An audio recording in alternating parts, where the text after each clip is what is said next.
Matapos naging trending at kontrobersyal sa social media ang aktor at model na si Clint Bondad ng mga ilang araw dahil sa mga naging sunod-sunod niyang nakakaintrigang post na hinala ng karamihan ay patungkol sa kanyang ex-girlfriend na si Catriona Gray at si Sam Milby dahil naging kapansin-pansin sa mga post niyang ito ang mga salitang Cats at Sam. Para laging updated ka sa latest chika natin, huwag kalimutang mag-like at mag-subscribe sa ating channel. At ngayon naman ay ginugulat na naman niya ang mga netizens dahil sa isang video niya na kumakalat ngayon online kung saan kasama niya umano ang isang transgender. Isang netizen ang nagbahagi ng kuhang bidyong ito kung saan makikitang nakahiga si Clint Bondad at ang kasamang umano nitong transgender.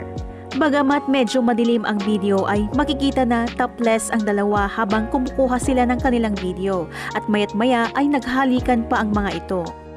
Ang ibinahaging video ay kuha sa isang screen recorder at nasa 17 seconds lamang. Panoorin ang nasabing video.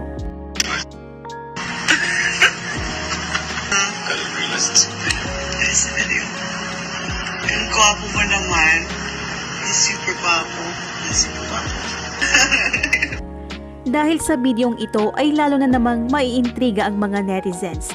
Totoo kayang transgender ang kasama ni Clint?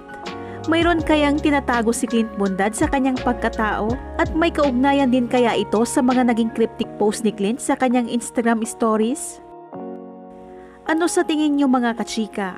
I-comment nyo na yan below sa ating video. At muli, ito na naman ang Showbiz Chika PH.